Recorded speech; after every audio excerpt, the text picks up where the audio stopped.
Salve! Começando mais um vídeo aqui para o canal. Nesse vídeo aqui hoje eu vou falar sobre duas questões. Primeiro, que não tem nada a ver uma com a outra, mas eu vou brisar sobre isso. Primeiramente, preciso falar um pouquinho sobre a seleção brasileira, né? Cara, a seleção brasileira, ela, na minha visão, é um time nota 7, tá certo? A gente está na segunda prateleira ali do futebol mundial. Dá para ser campeão do mundo? Dá. Claro que dá, ainda mais com o uniforme da seleção, né? Mas eu acredito que o estilo de jogo da seleção vai ser muito interessante e dá match com o Ancelotti nesse contexto que a gente tá certo? Se você analisar um pouquinho o trabalho do Ancelotti, os trabalhos do Ancelotti recente, ele sempre foi um treinador que gostou de jogar no contra-ataque, certo? Então ele montava o time dele, aquele Real Madrid campeão em cima do Liverpool e campeão em cima do Borussia, ele é marcado pelas defesas do Courtois, certo? Lembra do Courtois pegando tudo, não sei o que e tal. Então era um time que sabia se defender, atrair o adversário para sair em velocidade no contra-ataque. Com quem? Com o Vinícius Júnior, com o Rodrigo, claro, que não vai jogar a Copa, mas enfim, é um grande jogador. E o Brasil tem muita qualidade, tem muitos jogadores parecidos na minha visão. Jogadores que precisam de espaço para conseguir jogar. Quando o Brasil enfrentar times mais fechadinhos, times que você precisa ser protagonista, o Brasil vai ter muitas dificuldades, na minha opinião, ali para criar. E é aí que mora o perigo para tomar esse contra-ataque. Então, acho que o Ancelotti e o Brasil, nesse contexto que eu acabei de explicar, eles combinam. Acho que dá match. Porque eu acho que o Brasil vai jogar sim por uma bola, eu acho que o Brasil vai jogar de uma forma retrancada.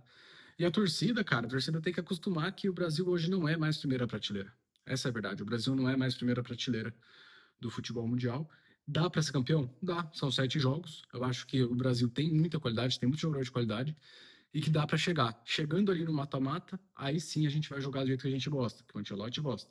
Retrancado por uma bola. E a gente aqui do Palmeiras está acostumado a jogar assim há muito tempo. Não só na era Bel, a gente jogou assim na era do Cuca, muito tempo ali no Brasileiro que a gente estava engasgado para ser campeão, muito jogo de 1-0 que eu lembro. A gente jogou assim com o Felipão, não precisa nem falar, né? Tanto em 99, tanto em 2012 quanto em 2018. A gente jogava na casquinha do Daverson, quem não lembra. Com o Abel, o começo do Abel foi de muitos gols. Os times do Abel fazem muito gol, mas ao mesmo tempo também sabe jogar na defensiva e sabe jogar nessa retranca. Então o torcedor palmeirense está acostumado com esse tipo de postura dos times, né? Então eu acredito que a seleção a gente tem uma chance e essa chance é jogando sim no contra-ataque. Para mim não se passa diferente disso. E o segundo tema que eu queria falar não tem nada a ver com o Ancelotti, tá? Mas eu queria falar já para matar esses dois temas que estão na minha cabeça. Falar um pouquinho de arbitragem. É meio chato, não gosto de ficar falando de árbitro. Mas a arbitragem no Brasil, o João Martins falou uma coisa que é verdade. O João Martins ele falou que a arbitragem no Brasil ela compensa o jogo inteiro, né? Então ela dá e ela tira dos times, né? Então se a gente for pro jogo contra o São Paulo, pelo fato de ele não ter expulsado o Andreas e não era para expulsar o Andreas mesmo, ele Daronco, acabou não marcando mais nenhuma falta pro Palmeiras, cara. Nenhuma. Daí ele expulsou o Abel e aí ele fez um jogo todo favorável ao São Paulo para que tirasse o dele da reta. Essa é a verdade. No dia seguinte, a gente vê esqueci o nome do árbitro, mas o árbitro que apitou Corinthians e Flamengo. É isso aí, para mim, foi a clássica compensação, porque ele expulsa de forma correta o jogador do Flamengo, que deu a solada lá no jogador do Corinthians, e depois disso não tem mais jogo. Ele fica picando o jogo o tempo todo. Por quê? Porque como ele expulsou o Flamengo e prejudicou o Flamengo, ele vai compensar de alguma forma para que o jogo fique no controle dele, e aí ele fica dando faltinha. Então é perigo de gol o tempo todo, é não sei o quê.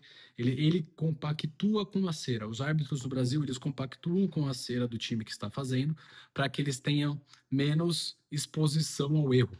Essa é a verdade sobre a arbitragem. Então, tudo tem que mudar. A preparação dos árbitros tem que mudar lá da CBF, isso é responsabilidade da CBF, na minha visão. Depois disso, a forma como é aplicada no campo, para mim, eles marcam muita faltinha para segurar o jogo. Se você parar de dar faltinha, vai ter mais jogo, mais bola rolando. Em terceiro, e aí consequência, eu acho que é o comportamento do jogador também. Então são esses dois temas aí que eu tava brisando e são minhas duas opiniões sobre o Ancelotti e sobre a arbitragem. Valeu? Tamo junto.